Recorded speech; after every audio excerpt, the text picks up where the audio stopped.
जिन विषयों को या जिन संदर्भों को लेकर चर्चा करना चाहते हैं, वह भारत स्वधर्म या भारत का स्वधर्म से संबंधित है। भारत का स्वधर्म या भारत स्वधर्म, भारत क्या है यह समझने से होगा। क्या भारत भूगोल है, क्या भारत इतिहास है, और यह वर्तमान से किस तरह से संबंधित है, जिससे भविष्य की दिशा हम खोज सकें, क्योंकि वर्तमान ही भविष्य का निर्माण करता है। इस वाक्य संरचना को धर्मपाल जी की एक पुस्तक है, भारतीय चित्त, मानस और काल। उस पुस्तक में सर्वप्रथम मैंने 1-2 साल पहले देखा था। धर्मपाल जी को सब जानते हैं, हम अपरिचित उनसे नहीं हैं। आज के लोग गांधी को धर्मपाल जी के आधार पर जब समझने की कोशिश करेंगे, तो गांधी की जो तस्वीर उभरती है, वह तस्वीर कुछ अलग बयां करती है। तो उन्हीं आधारों पर खास करके धर्मपाल जी ने 200 वर्षों का इतिहास खंगाला है और उसको अपने तरह से व्याख्यायित करने की कोशिश की है। इसी पुस्तक के पृष्ठ 39 पर मैंने 1-2 दिन पहले देखा कि यूरोपीय विद्वानों ने एक अंतर्राष्ट्रीय संगोष्ठी में कहा, उन्होंने उद्धृत किया है यह, कि भारतीय समस्याओं का समाधान भारत के ईसाई हो जाने में है। धर्मपाल जी मानते हैं कि 200 वर्षों से यह बात चली आ रही है और सरकार भी इस प्रयत्न में शामिल है। लेकिन जहां पर धर्मपाल जी कहते हैं कि ईसाईकरण का दूसरा नाम ही पश्चिमीकरण है, तो यहां पर यह भी कहते हैं कि ईसाईकरण या पश्चिमीकरण मैकेले के माध्यम से हो। मैकेले को सब जानते हैं कि उन्होंने पश्चिमी शिक्षा को भारत में लागू करने की कोशिश की, लेकिन वह कार्ल मार्क्स से भी उसको मिला देते हैं और वैज्ञानिक आधुनिक विकास को भी उसमें जोड़ देते हैं। कहते हैं एक ही बात है, चाहे ईसाईकरण मैकेले के द्वारा हो, चाहे कार्ल मार्क्स के द्वारा हो, चाहे आधुनिक वैज्ञानिक पद्धति के द्वारा हो, यह एक ही बात है। हम इसको स्वीकार करने में हमें थोड़ी सी परेशानी हुई, लेकिन आज एक बड़ा बौद्धिक वर्ग इस बात को मानने लगा है। इसको इतिहास के नजरिए से देखा जाए, समझा जाए, इसकी समस्या की गहराई में हम जा सकें, चुनौतियों को हम समझ सकें। ऐसे वैचारिक हमले हो रहे हैं और उसमें इन विद्वानों का जो है सहारा लिया जा रहा है। बोध से भटकने की यह जो है एक दिशा हो सकती है। शायद हम बोध से इसमें भटकाव हमारे में आए, लेकिन जब हम ये कहते हैं, दया कृष्ण जी के, जिन्होंने सभ्यता और संस्कृति की भावी प्रस्तावना नामक पुस्तक लिखी, में भविष्य के इतिहास बोध का उन्होंने उसमें दिग्दर्शन कराया है। भविष्य के इतिहास की प्रस्तावना पर वो विचार करते हैं, लेकिन आज ज्ञान को केंद्रित किया जा रहा है, संकुचित किया जा रहा है, उसे विभिन्न खंडों में बांटा जा रहा है। लेकिन दूसरी ओर पाश्चात्य इतिहासकार आज निशाने पर हैं, भारतीय इतिहासकार भी निशाने पर हैं। एक समय था भारत की आजादी के पूर्व, उस समय आत्मगौरव बढ़ाने की जरूरत थी, क्योंकि अंग्रेजों के समय भारत को मानसिक रूप से देशेर कथा पुस्तक 1904 में आई। उस पुस्तक में देश की बात, उसके बाद हिंदी में उसका रूपांतरण भी हुआ। वह किताब काफी प्रसिद्ध हुई उस समय, और उस पुस्तक में अंग्रेज विद्वानों के आधार पर उन्होंने साबित किया है कि किस तरह भारत में लूट कायम है। वो 3 प्रकार के युद्धों की बात करते हैं: वाणिज्य युद्ध, बाहु युद्ध और मानसिक युद्ध। मैंने मानसिक में, मानस में जिस तरह से पश्चिमीकरण की का भूत सवार कराया जा रहा था। 1909 में हिंद स्वराज पुस्तक आती है, उसमें भी भारतीय सभ्यता को उच्च स्थान देने की कोशिश की गई।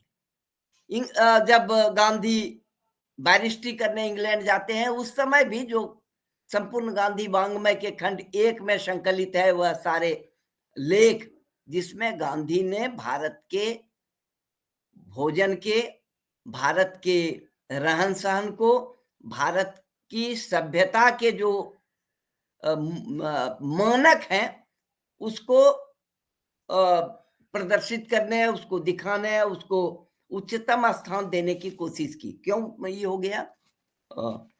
कोशिश की। तो अब हम देखें कि पॉवर्टी ऑफ इंडिया, दादा भाई नौरोजी की पुस्तक आती है, पंडित सुंदरलाल भारत में अंग्रेजी राज, यह भी 2 खंडों में है। इस समय बहुत सारी पुस्तकें आई हैं, जिन पुस्तकों में भारत के औद्योगिक समृद्धि का, वाणिज्यिक समृद्धि का दिग्दर्शन हमको होता है। लेकिन आज हम कहाँ जी रहे हैं? इसका मनोवैज्ञानिक अध्ययन होना चाहिए कि जब मनुष्य विपन्नता की, मैं मनोवैज्ञानिक नहीं हूं, लेकिन इसका मनोवैज्ञानिक अध्ययन होना चाहिए कि आज हम अपने भूतकाल पर इतना इतरा क्यों रहे हैं, अपना पीठ थपथपा क्यों रहे हैं? क्योंकि हमको लगता है कि मनुष्य या व्यक्ति जो है, वह जब विपन्नता की स्थिति में आता है, संकट की स्थिति में आता है, तो अपने भूत को याद करता है, उसके गौरवशाली भूत को याद करता है, और उसमें अपने में आनंद प्राप्त करता है। तो शायद यह मनोवैज्ञानिक दायरे में जाकर समूह के मनोविज्ञान को समझने की आज जरूरत मुझे लगती है। एक बिंदु यहाँ होता है जहां मैं इसको इस तरह से अध्ययन करने की कोशिश करना चाहता हूं, या आप में से कोई अगर इस दिशा में हम लोगों का मार्गदर्शन कर सके, तो आज बढ़ती हुई ऐसी प्रवृत्ति को हम समझ सकेंगे। मैंने पहले भी कहा कि पाश्चात्य चिंतकों पर, पाश्चात्य इतिहासकारों पर आज जोरों पर हमला है। यह एक अलग विषय है, भविष्य का चिंतन इससे जुड़ेगा। आधुनिक युग में धर्मपाल ऋग्वेद से लेकर विक्रम युग तक के साहित्य के आधार पर 18वीं शताब्दी का गुणगान करना चाहते हैं। उसमें गुणगान है संपूर्ण पुस्तक में, उनकी सभी खंडों में। लेकिन मुझे कभी कभी यह लगता है कि बुद्ध पैदा ही नहीं होते अगर भारतीय सभ्यता और संस्कृति इतनी उदात्त प्रारंभ से रही होती। पेरियार हुए, अंबेडकर हुए, गांधी तक हुए, संत की एक लंबी परंपरा है, कबीर आदि की, जिन परंपराओं में हम भारत में उस समय जो रूढ़िवादी था, भारत में उस समय जो जातीय उत्पीड़न के सवाल थे, उस समय जो महिलाओं के साथ अत्याचार बढ़ रहा था, उस पर जो है हम देख सकते हैं कि उससे काफी प्रभावित लोग उस समय हुए, जिन्होंने कि उस समय के व्यवस्था पर चोट किया। एक व्याख्यान मैं सुन रहा था, सत्यनारायण वर्मा जी का, उत्तर प्रदेश के ये एक प्रखर वक्ता हैं, इतिहासकार हैं। उन्होंने किसी को उद्धृत करते हुए कहा कि राज करना है करो, आग लगाया न करो, धर्म के नाम पर हम लोगों को लड़ाया न करो। उसी समय मुझे याद आई विभूति नारायण राय की एक पुस्तक है। विभूति नारायण राय को हम सभी जानते हैं, एक रचनाकार हैं, और महात्मा गांधी अंतर्राष्ट्रीय हिंदी विश्वविद्यालय में कुलपति और पुलिस पदाधिकारी भी रहे हैं। तो विभूति नारायण राय की एक पुस्तक आई है, सांप्रदायिक दंगे और भारतीय पुलिस। उस पुस्तक में उन्होंने यह दिखाने की कोशिश की है कि किस तरह पुलिस सत्ता के मानसिकता के आधार पर व्यवहार करती है, और इसको भागलपुर के दंगे में हमने महसूस किया, देखा भी है।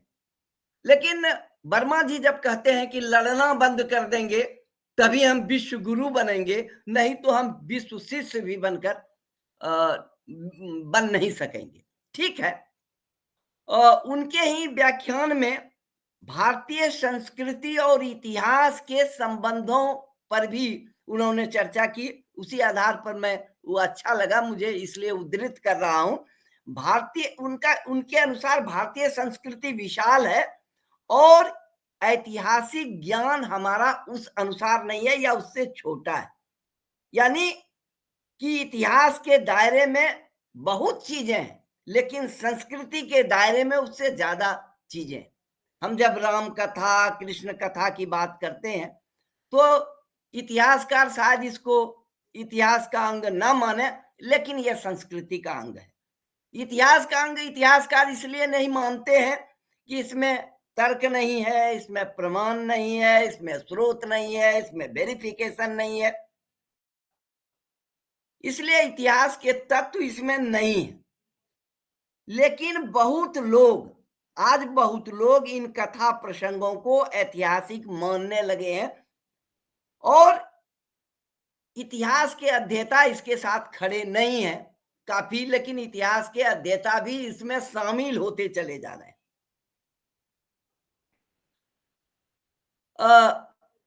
ठीक है कि यह इतिहास नहीं है, लेकिन इसका रचना काल इसके इतिहास का अंग है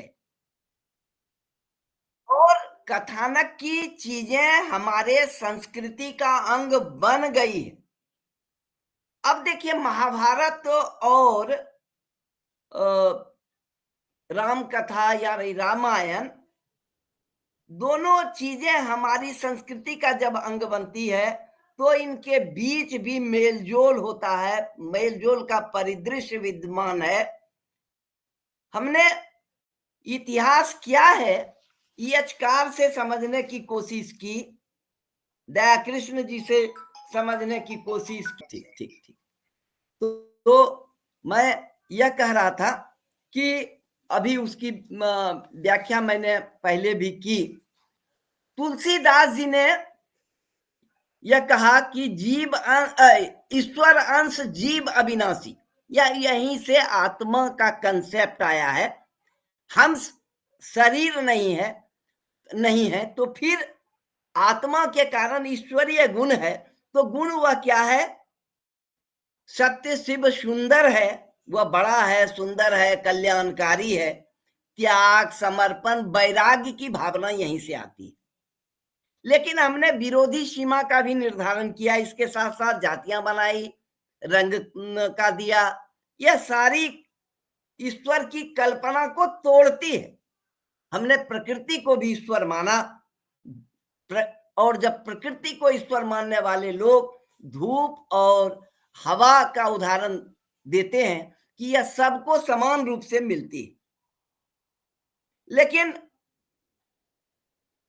हम दूसरी ओर नेहरू जी के वक्तव्य पर मैं बाद में आऊंगा, क्योंकि वहीं से स्वतंत्रता आंदोलन के मूल्य पर हम जा सकेंगे।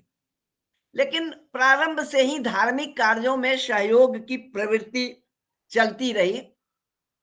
हज यात्रियों को अगर सुविधा सरकारी मिलती है तो फिर दूसरे समुदाय के सवाल भी उठने होंगे। हम आज यह कह सकने की स्थिति में अपने को पा सकें कि ये धार्मिक कार्य सामाजिक कार्य है, यह सरकार या सत्ता का यह काम नहीं है। सरकार को निरपेक्ष बना रहना चाहिए। लोहिया जी ने, यह कब से हुआ? लोहिया जी ने जब राजेंद्र प्रसाद जी द्वारा बनारस में ब्राह्मणों का पैर धोया गया तो उसका काफी विरोध किया था कि राष्ट्राध्यक्ष को ऐसा नहीं करना चाहिए, और समाजवादियों को उन्होंने ललकारा था कि यहाँ के समाजवादियों को धरने पर बैठ जाना चाहिए था। नेहरू जी के मना करने के बाद भी सोमनाथ मंदिर के जीर्णोद्धार में राजेंद्र प्रसाद जी राष्ट्रपति रहते हुए गए थे। यानी हमको सेकुलरिज्म, तटस्थता और धर्म पर विचार करना पड़ेगा। लेकिन यहां पर स्लीपर सेल की बात आती है कि सभी दलों में ऐसे स्लीपर सेल हैं, वहां पर हम फिर आएंगे। लेकिन हमको लगता है कि हीरा डोम या अंबेडकर साहब की शिकायत क्यों हुई, आपको जानकर यह आश्चर्य होगा कि ऐसे व्यक्ति जो कभी मंदिर मस्जिद गिरजा नहीं गया, उनकी मृत्यु पर मुल्ला मौलवियों ने कुरान पाठ पर आपत्ति की। कहा एक काफिर के मृतक शरीर के बगल में कुरान नहीं पढ़ा जा सकता है। यह बात है पंडित जवाहरलाल नेहरू की।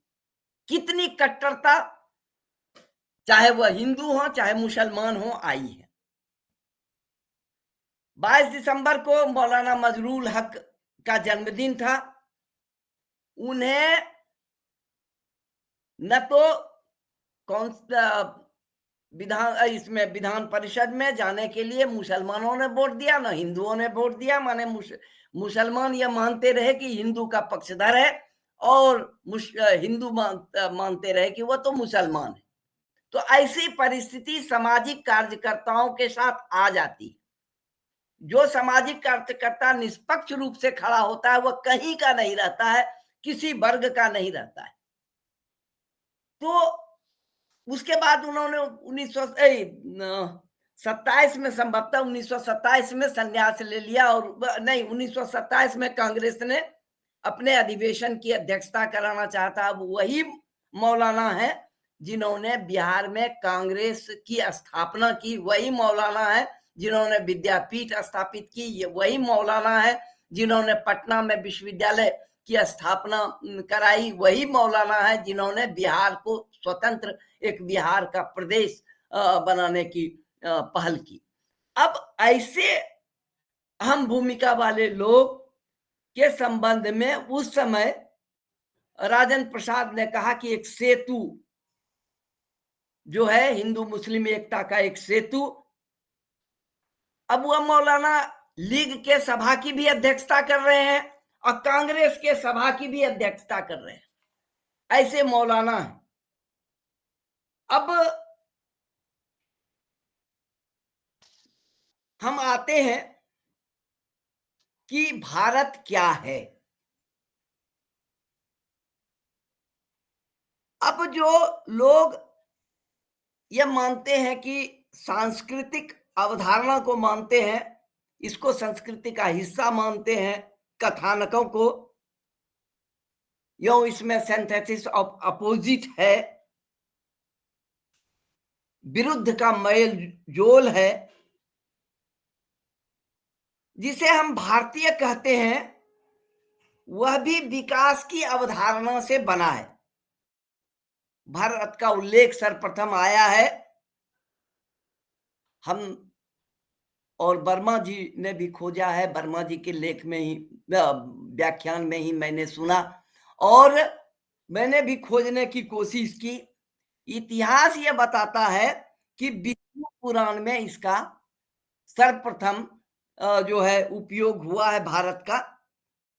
और हम सभी जानते हैं कि पुराण की रचना गुप्त काल में हुई या गुप्त काल के थोड़ा पहले हुई, गुप्तेश्वर काल में हुई सारे पुराणों की रचना।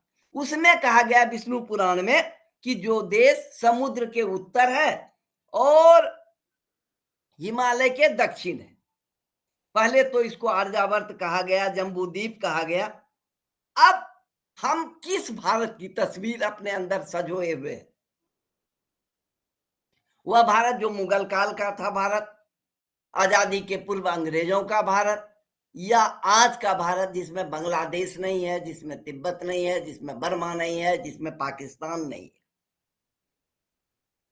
तो यह भारत जो है, इस तरह से हम भारत को आज 1947 के बाद की स्थिति में देखेंगे कि 1947 के बाद भारत किस तरह हम भारत को देख रहे हैं। अब दूसरी स्थिति संस्कृति क्या है, कहते किसको संस्कृति, what is culture. Ramayana Mahabharata की सारी चीजें कल्चर नहीं है, संस्कृति नहीं है। क्योंकि कल्चर जो है, संस्कृति जो है, किसी समाज के अंदर घुसे हुए मूल्य है, अच्छे मूल्य, वह हमको अच्छे गुणों से परिचित कराती है। संस्कृति किसी एक समाज की नहीं, किसी एक समूह की नहीं, सभी को मिलाकर भारत की संस्कृति बनेगी।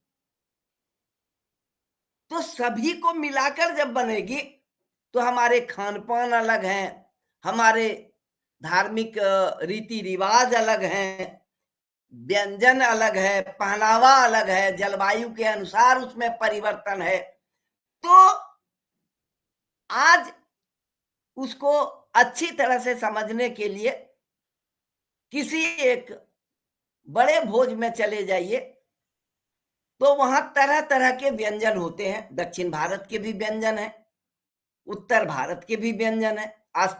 आजकल तो चाइनीज व्यंजन भी शामिल कर लिया गया है। डोसा, इडली सांभर है, गुजराती ढोकला है, तो चाइनीज जो है वह चाउमीन बर्गर है, तो भारतीय जो है लिट्टी चोखा से लेके दाल भात तक है। तो ये इसका यही है कंपोजिट कल्चर। मॉडर्न इंडिया भी विविधताओं का सबसे, मॉडर्न इंडिया में विविधताओं का सबसे अच्छा समाहार प्रस्तुत करता है। यह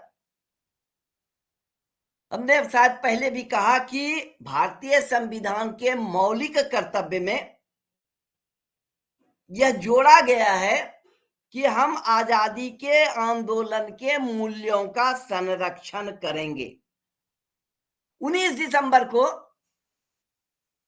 राम प्रसाद बिस्मिल, अशफाक उल्लाह, रोशन सिंह का शहीद दिवस था। अब देखिए क्या इसका मतलब है कि आजादी के आंदोलन में सभी वर्गों का, सभी धर्मों का योगदान था, सबके हाथ लगे थे। लेकिन यानी सभी भाषा के लोग, सभी क्षेत्र के लोग सक्रिय थे भारतीय स्वतंत्रता आंदोलन में। लेकिन आज हमको यह सोचना पड़ेगा कि जिसको हम गंगा जमुनी तहजीब कह रहे थे, वह निशाने पर है, साम्यवाद निशाने पर है, पंथ निरपेक्षता निशाने पर है, सेकुलरिज्म निशाने पर है, गंगा जमुनी तहजीब कहने वाले लोग भी निशाने पर हैं। लेकिन क्या कंपोजिट कल्चर आधुनिक युग की मांग है, आधुनिक युग का डिमांड है? हम देखें इतिहास को, जरा पलट करके अपने धर्म के इतिहास को भी देखना चाहिए हमें, जिस पर हम बड़ा गौरव करते हैं, बड़ा घमंड करते हैं, अपनी पीठ थपथपाते हैं। अपने ही वर्गों में क्या अपने ही समुदायों के बीच संघर्ष नहीं हुए हैं? उसके डिटेल में मैं नहीं जाऊंगा, लेकिन शैव वैष्णव है, हीनयान महायान है, कई ऐसे समूह हैं। यानी एक ही धर्म के लोग, एक ही वर्ग के लोग जब थे तब भी हिंसा होती रही है। राम कौन थे? वैष्णव थे। रावण कौन था? शैव थे। संघर्ष चला। इसको अब दक्षिण में दूसरे तरह से दिखा जा रहा है। यहाँ रावण का पुतला दहन होता है और कहीं रावण को सम्मानित करने की बात होती है। रावण एक बड़ा विद्वान, उनको भी ब्राह्मण बना दिया था कि लेकिन वह शिव के भक्त थे। यानी शिव की परंपरा हम देखते हैं कि सिंधु घाटी की सभ्यता में शिव के आकार का ही, खैर उस डिटेल में जाने की जरूरत नहीं है, सिर्फ यह समझने की जरूरत है कि जब सिर्फ भारत में, आर्यावर्त में या जम्बू द्वीप में हिंदू ही हिंदू होंगे, सनातनी ही सनातनी होंगे, तब भी संघर्ष चलता था। एक समय ऐसा भी आया जब एक बड़े वर्ग को गांव के बाहर रखा गया, उनके साथ दुराचार किया गया, महिलाओं को घर में कैद किया गया। यानी हम क्या, हमारे अंदर लड़ने की परंपरा रही है, लेकिन आज हम उस लड़ने की परंपरा को नया रूप दे रहे हैं। नया रूप हमने दिया है। हमको यह मूल्यांकन करने की जरूरत है कि उससे हमने हासिल क्या किया। लेकिन यह भी बात नहीं है कि यह सिर्फ भारत में घटित हो रहा है, इस्लाम में भी हुआ, क्रिश्चियनिटी में भी हुआ।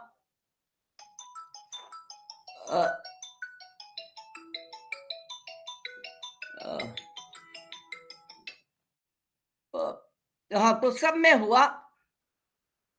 लेकिन हमको अब हम आते हैं जरा सा किशन पटनायक जी के एक व्याख्यान पर, जिसपे हम अपना आत्मूल्यांकन करना चाहते हैं, क्योंकि हम ऐसे वर्ग से हैं, हम लोग खास करके जो गांधी सामाजिक कार्यक्रमों में, गांधी के दिशा में विश्वास रखने वाले लोग हैं, वह मानते हैं कि ईश्वर और धर्म को मानने से सांप्रदायिकता पैदा होती है। 1986 अक्टूबर में, 11 अक्टूबर को जयप्रकाश जी का जन्मदिन मनाया जाता है।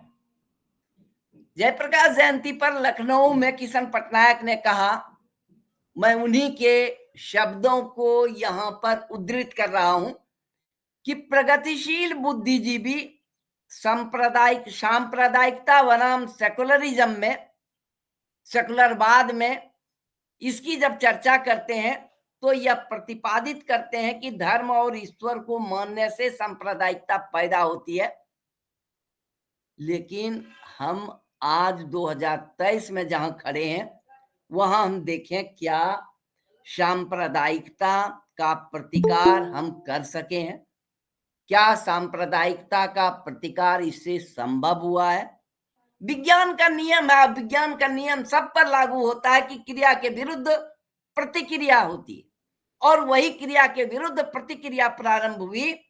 नकारात्मक आंदोलन का जन्म हुआ, प्रति आंदोलन का जन्म हुआ। किशन पटनायक कहते हैं कि भारतीय समाज में ईश्वर को न मानना आसान है, लेकिन धार्मिक समाज से मुक्त होना, प्रथा और रूढ़िवाद से मुक्त होना आसान नहीं है। नैतिकता धर्म से पुरानी है। जहां गांधी आते हैं कि नैतिकता को स्थापित कर देंगे तो सांप्रदायिक सद्भाव हो जाएगा, इसलिए सत्य को ईश्वर कहा उन्होंने, अहिंसा को साधन बनाया उन्होंने। लेकिन विज्ञान और नैतिकता का कोई तार्किक संबंध हम देख नहीं रहे। सामाजिक विकास में शिक्षा के साथ धर्म का एक ऐतिहासिक संबंध रहा है। अब देखिए, राजा राम मोहन राय हो, ईश्वर चंद्र विद्यासागर हो, विवेकानंद हो, एक लंबी परंपरा की श्रृंखला है, अंबेडकर हो या जो है गांधी हो, इन्होंने जो काम किया वह धर्म के विरुद्ध काम नहीं था, वह संप्रदाय के विरुद्ध काम नहीं था, बल्कि उससे हिंदू समाज उदार बना। क्या कारण है कि अंबेडकर साहब ने भी, जिनको इतनी प्रताड़ना दी गई, उनको भी, पेरियार को भी, ज्योतिबा फूले को भी, उन्होंने प्रतिक्रिया में सत्याग्रह ही किया। महार सत्याग्रह, कई सत्याग्रह हम देख सकते हैं, माने अहिंसा से वो विलग नहीं हुई। अब यहां पर इसलिए वह धर्म विरोधी आंदोलन नहीं था, समाज सुधार का आंदोलन। 19वीं शताब्दी में उथल पुथल काफी हुआ है। शंभुनाथ जी की पुस्तक है सामाजिक आंदोलन का दस्तावेज, हाँ, सामाजिक आंदोलन का दस्तावेज 2 खंडों में है। उसमें निष्कर्ष रूप जब हम देखते हैं कि उस युग को वह कहते हैं, 19वीं शताब्दी के उस युग को जिस समय उथल पुथल हो रहा था, कि सामाजिक सांस्कृतिक आधुनिकता का युग है। अब हम दूसरे फलक पर आते हैं कि लोकतंत्र में राष्ट्रवाद किस तरह से पनप रहा है, या राष्ट्रवाद की जरूरत, अगर राष्ट्रवाद की भावना, राष्ट्रीय जो है एकात्मकता की भावना नहीं पैदा की गई होती तो भारत आजाद नहीं होता। लेकिन लोकतंत्र ने राष्ट्रवाद को मजबूत किया, लेकिन दूसरी ओर साम्राज्यवाद का अंत नहीं हुआ, वह दूसरे रास्ते से आ गया। पूंजीवाद ने लोकतंत्र के मांद में छेद कर वैश्विक पूंजी का रास्ता अपना लिया। यहीं से 1991 में जो आता है, 1991 में 1991 का जो वैश्विक पूंजी या वैश्वीकरण या भूमंडलीकरण जिसको कहते हैं। अब हम देखें, थोड़ा सा नेहरू जी को समझने की कोशिश करते हैं। नेहरू जी की एक पुस्तक लड़खड़ाती दुनिया है। लड़खड़ाती दुनिया के भूमिका में नरेंद्र देव जी, जो बड़े समाजवादी नेता हुए, ने लिखा, 29 दिसंबर 1940 की बात है, उसमें लिखा कि युद्ध इसलिए होता है कि मुट्ठी भर धन कुबेर समाज की संपत्ति पैदा करने, समाज में जो संपत्ति पैदा करने वाले वर्ग हैं, उन समुदायों का आर्थिक शोषण करना चाहता है। उनको अपने मुनाफे से मतलब है, वह अपने वर्ग के स्वार्थ में लीन रहते हैं। वह राष्ट्र से ऊपर, देश से ऊपर अपने स्वार्थ को मानते हैं। उनकी न तो कोई मातृभूमि है न तो पितृभूमि है। आज नेहरू भी निशाने पर है, इसलिए नेहरू की बात को कितना हम तरजीह देंगे, कितना लोग तरजीह देंगे, यह अलग बात है। नेहरू के नाम से समाज में आज घृणा पैदा की जा रही है। लेकिन अगर हमें स्वतंत्रता के मूल्यों की कोई सूची बनानी है, स्वतंत्रता के मूल्यों को समझने की कोशिश करनी है, तो और या भारतीय बोध को समझना है, तो हमको नेहरू को समझने की जरूरत होगी। राष्ट्रवाद को परिभाषित करना होगा, राष्ट्र भूगोल नहीं है। नेहरू जी ने एक बार कहा कि आप ही राष्ट्र है, यानी भारत की जनता राष्ट्र है। उसमें जनता में हिंदू भी है, मुसलमान भी है, सिख भी है, ईसाई भी है, मराठी भी है, बिहारी भी है, तो सारे लोग हैं। अब यह देखिए, धार्मिक राष्ट्रवाद की बात उस समय काफी स्थापित की गई कुछ इतिहासकारों के द्वारा, लेकिन धार्मिक राष्ट्रवाद के नेहरू विरोधी रहे, और दुनिया ने धार्मिक राष्ट्रवाद के जो फलाफल है उसको देखा है। कैसे देखा? हिटलर के का उदय ही धार्मिक राष्ट्रवाद से हुआ। अब यह देखिए, इसीलिए नेहरू ने इसको बेहुदा शब्द से यह किया, बेहुदा कहा।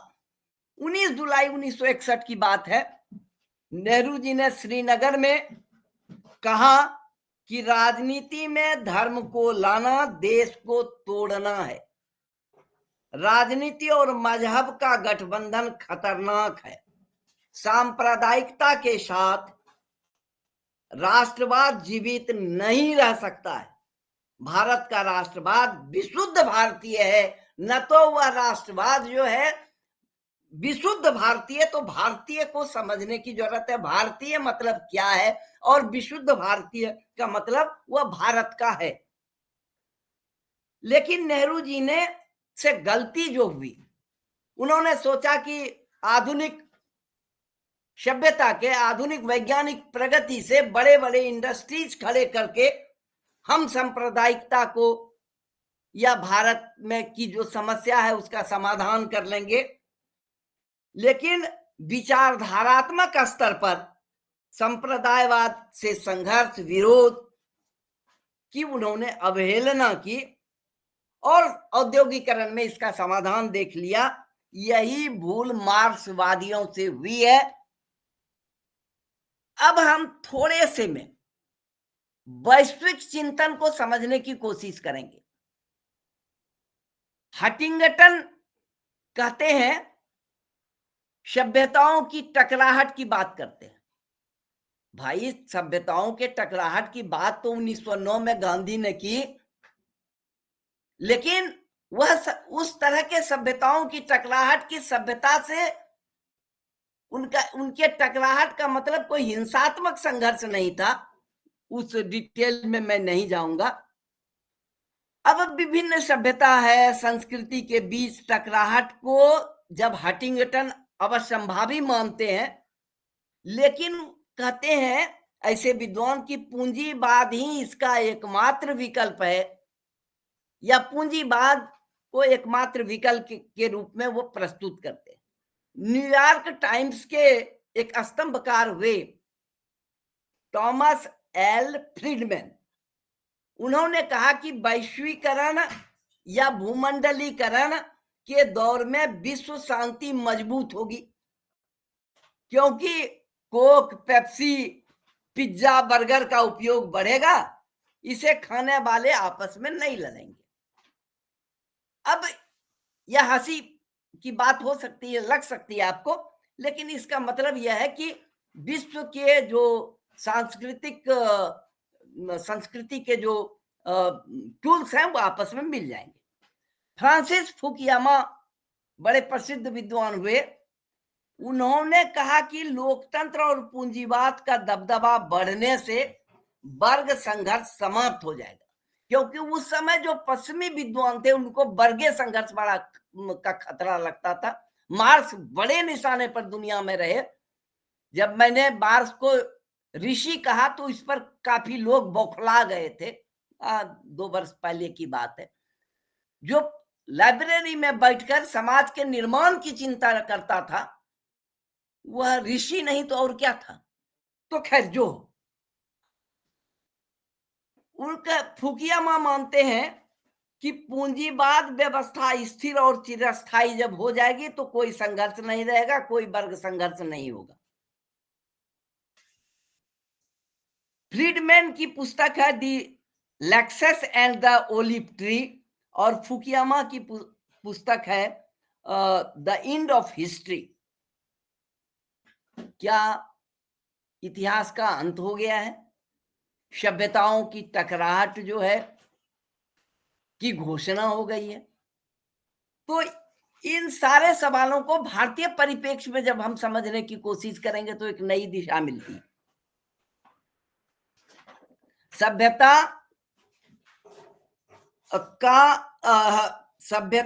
क्या संस्कृति का भौतिक पक्ष है? 20वीं शताब्दी में हम देखेंगे कि न्याय की लड़ाइयां तेज हुई, अस्मिता की भूख पैदा हुई, जो आज तक भूख बनी हुई है। इसीलिए आरक्षण की बात हो रही है। जिसकी जितनी संख्या भारी उसकी उतनी हिस्सेदारी की बात होने लगी है। ये अस्मिता की भूख ने पैदा की है। वहीं सभ्यताओं के टकराहट के नाम पर युद्ध हुए। आतंक, आज भी जो युद्ध हो रहा है गाजा पट्टी और इजराइल के बीच, युद्धों को के स्वरूप को अलग अलग आप यूक्रेन और रूस के युद्ध को देख सकते हैं। चीन आज जिस तरह से बढ़ता हुआ खतरा संपूर्ण वैश्विक जगत खाल करके पश्चिमी जगत और भारत के लिए बना है। नक्सलवाद, आतंकवाद, धार्मिक जिहाद बढ़ते चले जा रहे हैं। यह इतिहास का अंत है क्या? सभ्यताओं की टकराहट है क्या? कुछ विद्वान मानते हैं कि नई सभ्यता के उत्पन्न होने की सुगबुगाहट है। यह अलग चर्चा का विषय है, विशद विषय, इस पर विचार किया जाना चाहिए। डॉक्टर लोहिया के इतिहास चक्र से भी गुजरने की हमें जरूरत है। डॉक्टर लोहिया आधुनिक सभ्यता के अंतर विरोध को स्पष्ट करते हैं, क्योंकि यह इसमें जो है काफी समृद्धि बढ़ी, देश की समृद्धि बढ़ी, लेकिन भूख नहीं मिट रही है। 85 करोड़ लोगों को आज भी मुफ्त का अनाज दिया जा रहा है।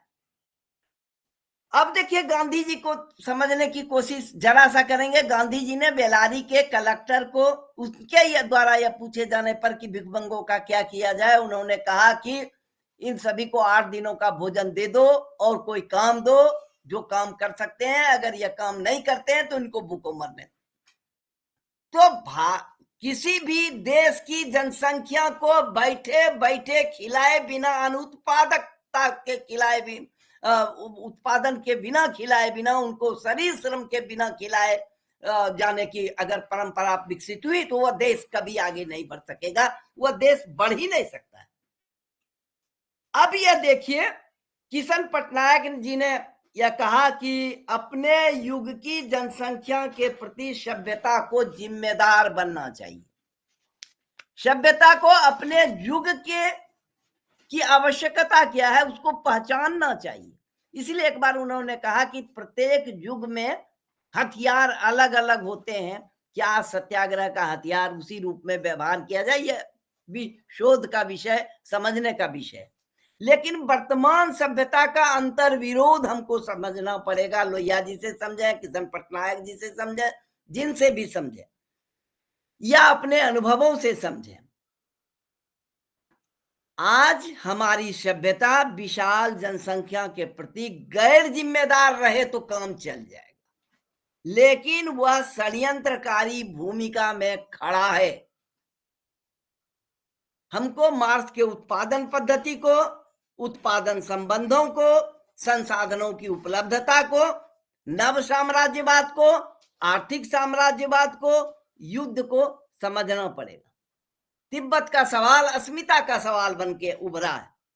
इजराइल और गाजा पट्टी के सवाल को हमने कहा। चीन जापान युद्ध हुआ था 1905, शायद मुझे स्मरण में है। एक छोटा सा जापान, एक छोटा सा ब्रिटेन दुनिया के बहुत से इस पर राज्य कर रहा था। वह कौन सी शक्ति थी? लेकिन आज राष्ट्रवाद टूट रहा है, मजबूत हो रहा है, कहीं तोड़ने की कोशिश पूंजी कर रहा है, लेकिन वह राष्ट्रवाद को इन टूल्स के रूप में प्रयुक्त कर रहा है। इसलिए राष्ट्रवाद को एक हिंसक स्वरूपों में, राष्ट्रवाद को एक इसके स्वरूप में प्रस्तुत किया जा रहा है। हम कहते रहे, कल की यही एक व्याख्यान में जितेंद्र नारायण जी ने, प्रोफेसर जितेंद्र नारायण जी, जो ललित नारायण मिथिला विश्वविद्यालय के पॉलिटिकल साइंस के विभागाध्यक्ष हैं, उन्होंने कहा कि न्याय मीमांसा मिथिलांचल से जुड़ा है। दुनिया तरक्की कर गई, आर्टिफिशियल इंटेलिजेंस की बात कर रहे थे। इस सबसे शांति हुई है क्या?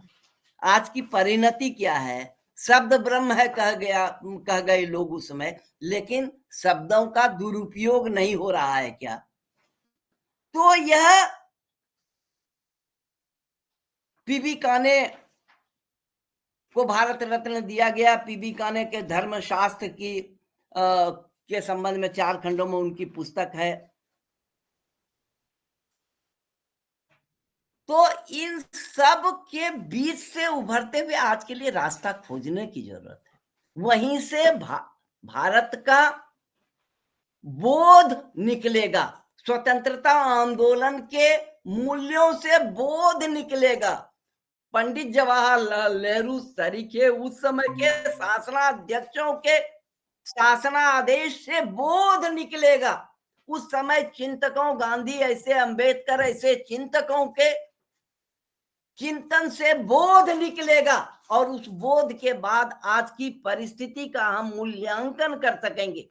इसी एक व्याख्यान में इसको समेटना, इसलिए पॉइंट रूप में उसको संदर्भ के रूप में हमने यहां प्रस्तुत करने की कोशिश की है। इस पर कई शोध हो सकते हैं, शोध होने चाहिए, कई व्याख्यान हो सकते हैं, होने चाहिए, क्योंकि प्रबुद्ध जन अगर इस पर नहीं सोचेंगे तो जिस तरह मानसिक आक्रमण आज हुआ है, जिस तरह छद्म जो है मुद्दे पैदा किए जा रहे हैं, वह उन मुद्दों से हमको जब तक निजात नहीं मिलेगा, तब तक हम कोई एक नया रास्ता, नई प्रविधि, नए भविष्य के निर्माण का एक जो है महल निर्मित नहीं कर सकेंगे। यह जो है आज का सवाल है और इस सवाल का उत्तर हम सब प्राप्त करना चाहते हैं। धन्यवाद। इतना ही कहकर मैं अपनी बात समाप्त करता हूँ।